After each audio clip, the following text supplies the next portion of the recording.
if APC administration can do this to a man, human being for that matter, then is there any hope that we can survive in this country under APC administration? Under Bola Ahmed Tinubu's administration, is there any hope of surviving? My people, just stay connected to the very end of this video, because I'm about to show you the real truth of everything. You see, they beat this man to the point that, you know, it's an SDP governorship candidate. The way they beat him, just stay connected to the very end. You see the video. I'll be back. See you soon. The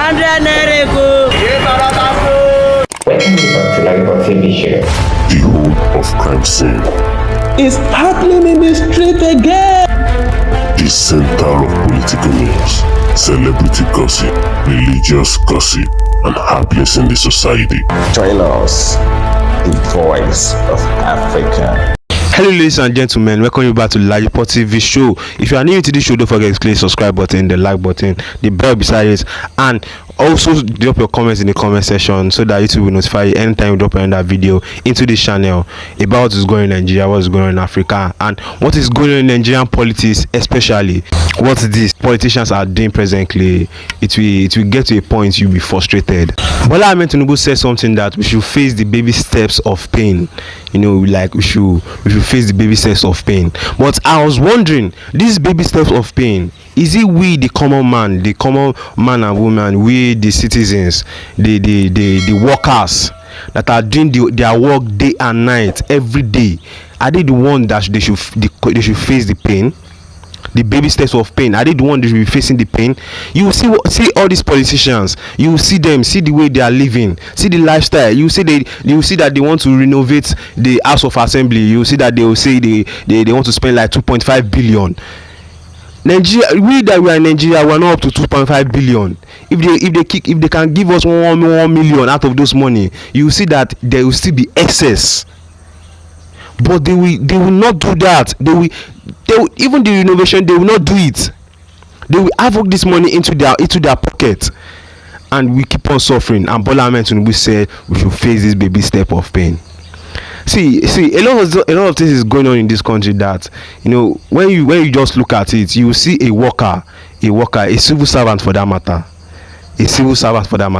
that is working day and night from Monday to Friday. You can't feed his family for just 3 square meals. My people, just stay connected at the very end, because a lot of things will be said in this video that will be surprised. I'll be back. See you soon. Country, please, if government work, if they cannot protest, we Yalaja, we go open our nyash, we go open our press, we go protest. Too much stubbornness, too much for this country. For before you win, you go suffer. The stubbornness is too much. Please, man, find solution for this things. It's too much. Gary 2,000 naira. Since when my father bought me, I did not buy 1,000 naira pence of Gary. There's selling is 2,000 naira now. It's too much. The savannah is too much. Even the rice, the Rika one rice up to 1,200 naira. For what reason? It's too much to buy me. Now, between good and evil, when I want bad, so as we did one before, now no excuse. We don't know how many we be for this world. We almost reached 16,000 when collect PVC for this world. Now we don't add almost another 1,500 on top. We go door to door, make everybody come out. Because what these people they plan to do for Edo go worse past what they do for Nigeria. For them to come out to the campaign the way when they campaign. Say the ShopRite one will they wait for all these years. Say when they come, they go destroy them. They never enter power. You know, they campaign no good word for their mouth. No progress for their mouth. Abuse, curse, lie. Now we want progress. We won't make the suffer when they suffer, make it end. Now let people when go feel make us progress. Now we want. Person or people when sabi, now we want make the rule us. So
here we are today. You're one of those who are warned and said we are headed for a disastrous run if we're not careful. It does look like the words of well, you are a Christian and things are coming to pass.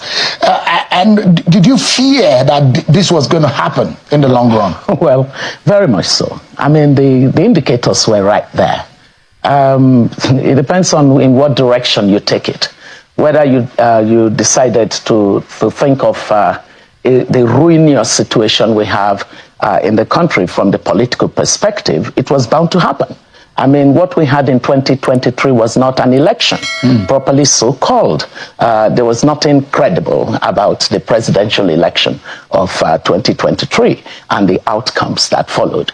It was very clear that the concept of, smash it, grab it, run with it, was going to haunt us if the credible path to competitive democracy was not what we followed in the elections. And it's become clear increasingly, as we've seen the days go by, that we have become victims of, absolute collapse of our institutions. And so whether it's the INEC or it's the judiciary, we saw that complete denigration of the principles on which institutional mechanisms are founded.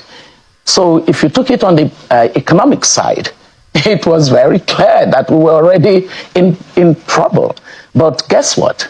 The individuals who are today saying that they met trouble were part of those who said to us that the economy was doing well and that there was no reason for any kind of counter opinion or contrary opinion on the state of economic policy management in the 8 years of their predecessor.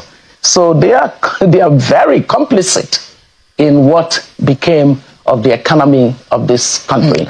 And if you look at it from a social perspective, the complete ethnocentrism that drove the campaign in the elections of 2023 basically advanced by the kind of political culture that the president enabled has meant that our social cohesion and our social capital even got, really depleted because of the 2023 elections. So where do we start from? Let me jump in quickly. And there are those who argue that there's been an 8 years of Muhammadu Buhari that really battered the economy. There are those who argue that, and they were said on this program that the Buhari government set the economy back 20 years, and that anybody who had to opportunity to run this country after Buhari will experience the kind of problem that we're experiencing today. And do you think that that's not the case? I actually did say that publicly, that it was not going to be a piece of cake to run the economy because of the absolute devastation of everything that even resembles economic policy. I don't think they were doing economic policy under President Buhari. But this particular administration agreed with it. They agreed with everything that Buhari was doing. So in their own case, nobody should feel sorry for them. And you think that they were culpable? They were culpable in it. I think that the problem with the Nigerian society is that we quickly forget these things. I particularly, and you know that I'm very public on my opinion about the governance of the country that I am from. And that's because I understand the basic principles of democracy, that you cannot simply be a person who's got the privilege of education, not just basic education, but you're very advanced in your knowledge, and also you have political literacy. And just because you are in a place of privilege and comfort, then it doesn't matter to you how the country is governed. It should matter. Even when I was in government, my boss, he used to say, in cabinet, he would say to anybody, just leave Obi alone. With Obi in my cabinet, do I need a Ganifa Wehimi? I used to think it was a compliment. And I would say that to him, that's a compliment. Because if we did not interroge, so for me, my point is that when this economy was badly run under the APC administration of President Buhari, all of these people that are telling us that the economy was badly managed were agreeing with the policy direction of that administration. Why now should they try to dissociate themselves? On one hand is the fact that the economy was badly managed, and I'm yet to see how the past government or any of those who worked in that government is able to come out to defend where they left off. As of May 28, 2023, and how they defend what they left for the country as the economy, the state of the economy. But there are those who will say, what exactly? I still don't understand. The point I'm making is that those who worked in the last government will probably need some defending of what they did with the Nigerian economy. Where are you all in all of that? But the question is that either we got a bad economy or we got a good economy. There is a new government in place. The question is that, have they done a good job in the last 1 year from your own assessment? You use the indicators. I'm always saying that in God I trust, but every other person must come with their data. And all the data, the economic indicators, show clearly that they haven't done a good job of it. Even when you got a very bad... Yes, they've worsened it. What would they have done with that bad situation? Could they have done anything better? Well, for one, they could avoid the fiscal recklessness and rascality that we see. If you are Nigerian, you should be very vexed at this government. All that we have seen since this government came into office has been fiscal profligacy. Profligacy. That's what we've seen. They've been so totally, I don't even know the word. I'm trying to not use harsh words, but it is difficult not to, because if you see the divergence between what I know to be the daily pain and misery of the Nigerian poor person. I am a pastor's wife, so I get to be in the midst of all segments of society. I know what families are going through. I cry every day because of that. I cry when we read some of the texts that my husband, as pastor of a church, gets. And to see the political class of this country be totally reckless with scarce public resources, a country that is highly leveraged. Being highly leveraged means that we are overburdened with debt. We are crumbling under the weight of debt. When you talk about debt and these guys begin to tell you debt to GDP ratio, that's an incredible nonsense, because that is not the important indicator you use when you don't have the kind of GDP base and structure of economy and revenue, size and scale that those in advanced economies can do. What you are paying attention to is tax revenue or total revenue to debt. And the total revenue to debt has gone from 80%, to any numbers that are higher than that. I'd like to take you on a few issues.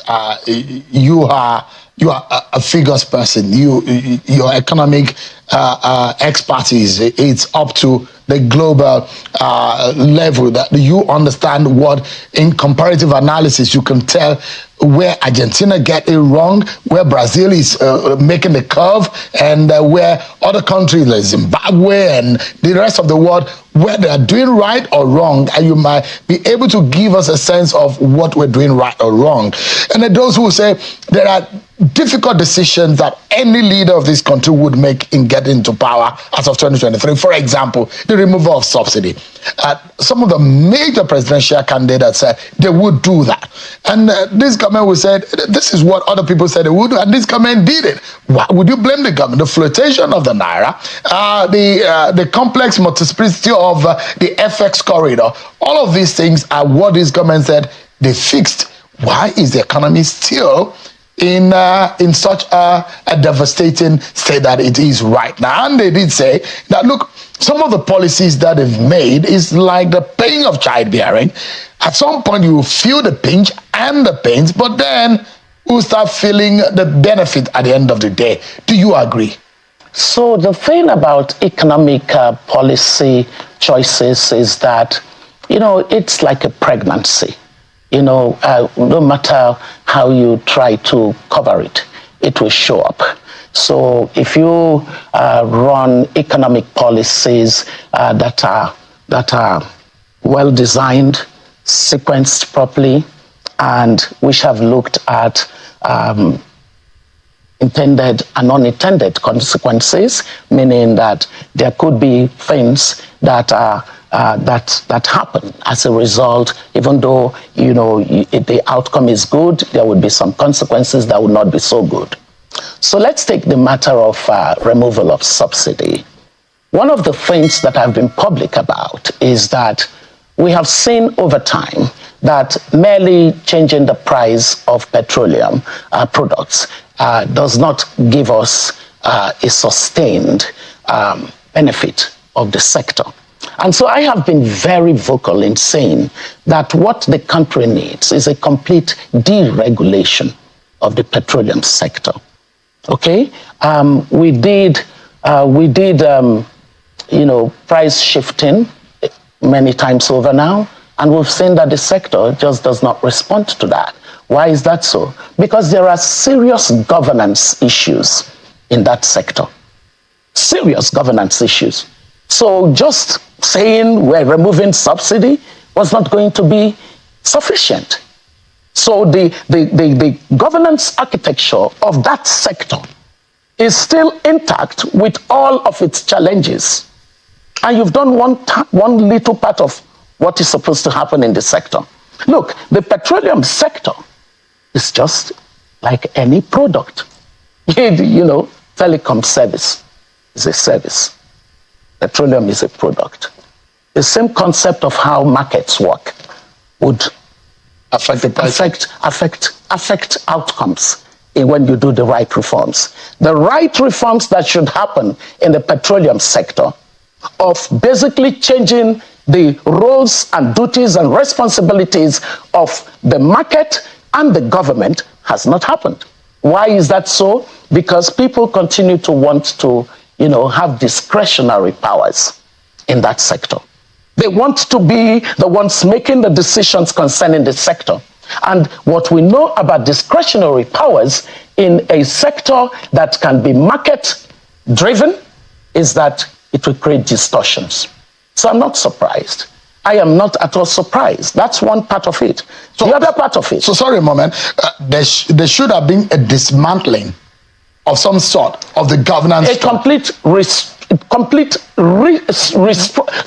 change of the sector. That corruption, yes, high-level corruption, yes, in the oil and gas or the petroleum sector, yes, are not incorrect about their position. And if you do not remove those dirty hands, you're still not fixing. If you want the petroleum sector to deliver well, you see, we have an example before us. We did the structural change of the telecom sector. Are you still running after NITEL? Answer me. I'm not sure any 20-year-old will know what NITEL is, or 25-year-old. There is not much of a significant difference, other than, the issue of a refinery. Okay? So if you got the structure of that sector right, what would happen is that they would recognize. You see, the thing about investment is that it is skittish to environments that it is not sure of. There's a certain level of moves within a sector that will signal to the market that this is a sector I can enter. We haven't done that. Why? Because the politicians hog the petroleum sector to themselves. They love the petroleum sector. They want to have it in their full control. So what they've been doing has been, at best, building a halfway house. So the government is still not serious about fixing the petroleum. When they are ready, they will do complete deregulation of the sector. And it would mean that the NNPC, which operates as though it is a federal republic of the NNPC, will just become a player. And it would have to be efficient or perish, because the market would discipline it. Our politicians don't like market discipline. So, they don't like it. Yeah, the market is an anathema to them, because the market just enables what we say in the telecom sector. They don't want that. I recall in the days even of the sector reform to prepare us for telecom sector liberalization, how it was that the people who were in the Ministry of Communication were so angry, including the minister of that time. It was like, you're taking away power from them. You see, discretionary powers, as we know in Transparency International, is what kills most of the developing countries, because someone is holding so much power to determine life and death. They're going to abuse it. They will abuse it. But the market will discipline. And we are, a lot of Nigerians, millions of them who are watching tonight, who may not have the nitty-gritty information and the details of what the rot is. I mean, a lot of people might have an idea that there is a rot within the petroleum sector that we need to dismantle and we need to expose. If there is one thing that this president can get right, and they are watching tonight, what would that be to get us forward? My goodness, it would be to, find some of their incompetent, my goodness, I said incompetent people. Yeah, pun intended, actually. They get some competent technical advice and begin the process of designing a full deregulation of the petroleum sector. I don't think he directed us in the right direction. Well, what has happened? You have to get sequentially unbundle the situation that you have, because it's a matter of what incentive are you signaling? You're signaling chaos. You're signaling intervention and interruption in the sector. You're signaling administrative powers that are totally unquestioned. You're signaling a lack of public accountability. So, government, we do know that investors care about the rule of law, the predictability, the certain level of predictability, meaning that they expect to know the rules of the game. Where are the rules of the game in the sector, in the way it's operated? Well, why is the sector still so opaque that, look at the latest thing that we saw with the Aliko Dangote refineries. I mean, that's been a global embarrassment. I've had people ask me questions. And, especially because in this country, we were the first country that stepped up and did what we call the Extractive Industries Transparency Initiative, and I led it. And so we were the country that had this this, can I get this to happen, or it doesn't really matter? No, those who will say, you're saying this because you are not in power. Those who are in the National Assembly says they need vehicles to run the show, to be able to reach their constituency. The National Assembly has said there is a safety problem with the aircraft of the president. You worked under a government that President Obasanjo bought a brand new aircraft. Why are you upset that this government is buying an aircraft that is so cheap and the price had gone so low? And that those who say, if you were in government, I'm sure you probably would have done the same. Oh, please. That's the kind of beer parlor talk that I don't have time for. Because, the case is very clear. Take, for example, the matter of what ministers were earning when I was in government. In my own case, I actually, by going into government, I took a 90% cut. A cut of my salary compared to what I was earning as a staff of Harvard University. So this is nonsense talk. For anybody to say you were in government, who are you comparing with who in this country? On the matter of profligacy that we've seen in governance, please. Is this government luxurious in its approach? Did you see anything that looks luxurious in the approach of this government to lifestyle? I think you're telling me that you're going to ask me questions to infuriate me, so that I would get angry. Thank you very much for doing that. So the thing is, when your priorities are all going in the direction of things that do not add in any way to the productivity and competitiveness of the economy that you are responsible for, and your people are sliding more and more in poverty, especially your young are looking at their future and seeing it bleak. And all you're saying is, I justify the fact that I need a new aircraft. I justify the fact that we really need vehicles that cannot stop on the road because we are senators and we're members of the House. Oh, I justify my being given a brand new house as vice president of the country. And you're justifying just nonsense investment. No, they are not even investments. Nonsense wastes of public resources, and you're telling me to debate that. There's nothing to debate. I can tell you clearly that there is a sell-by date for this kind of behavior. It can't sustain. We just don't have the bandwidth for it to sustain. Where are they going to? This is not going to sustain. Look, the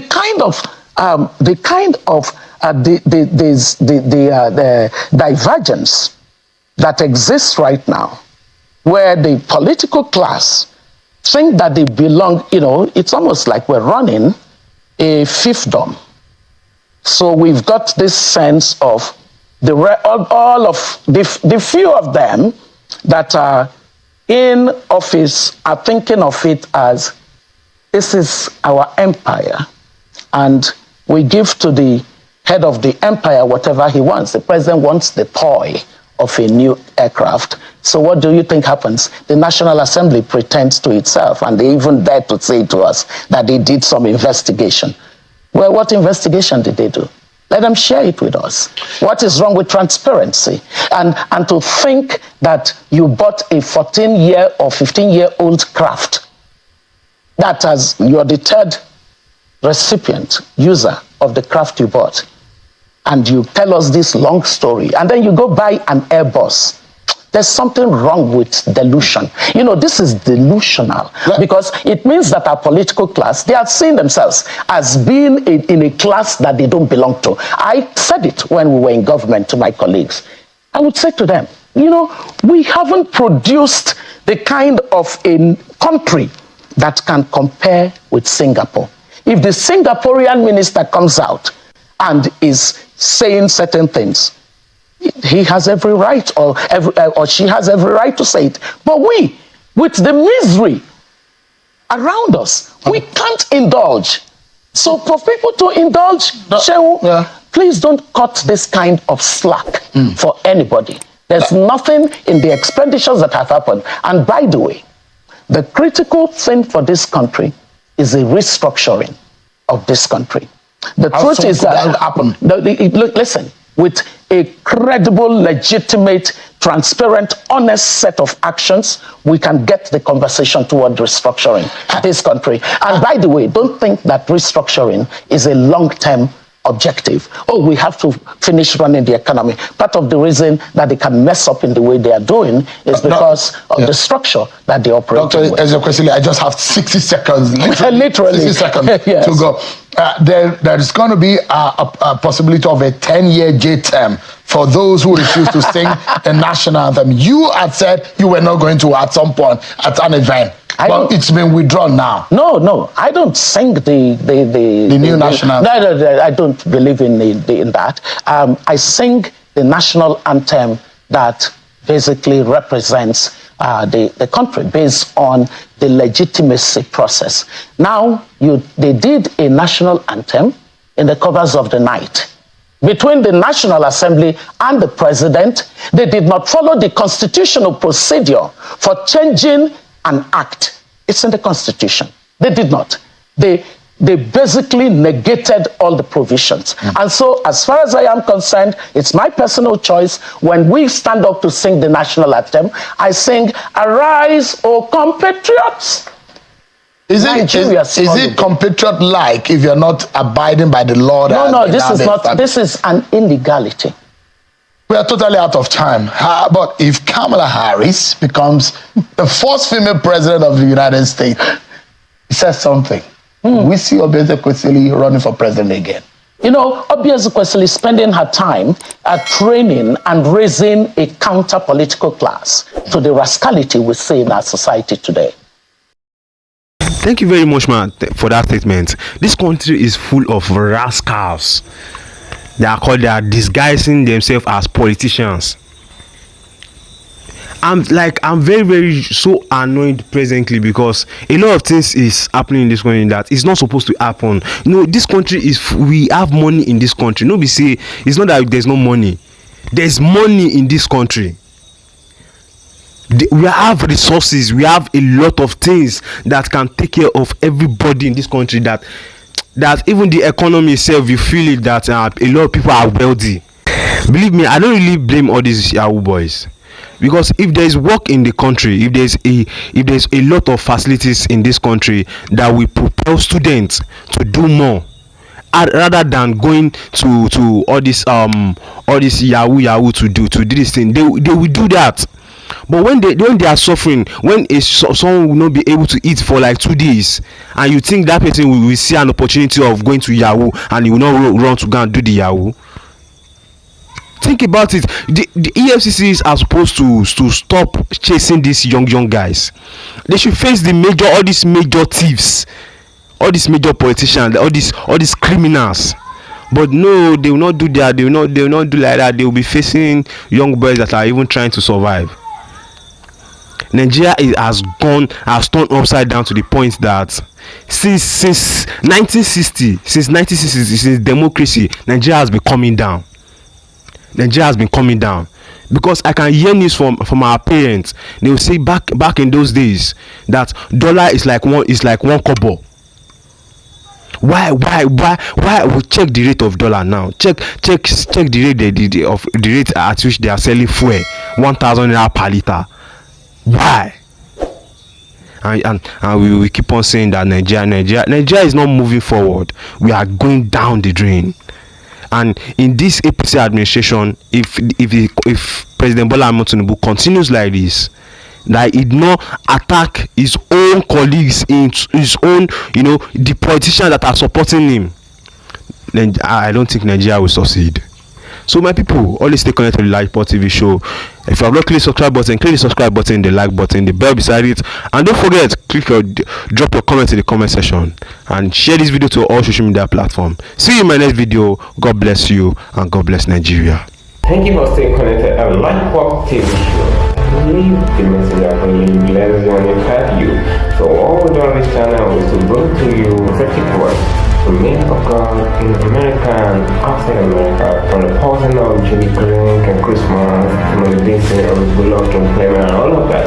So we're dealing with undiluted words that come from them and also their prophetic words. And guess what? Many of these prophecies are really coming through. So just ensure you subscribe to this channel just to get more of the progress in pure time. Guess what? See you in my next video.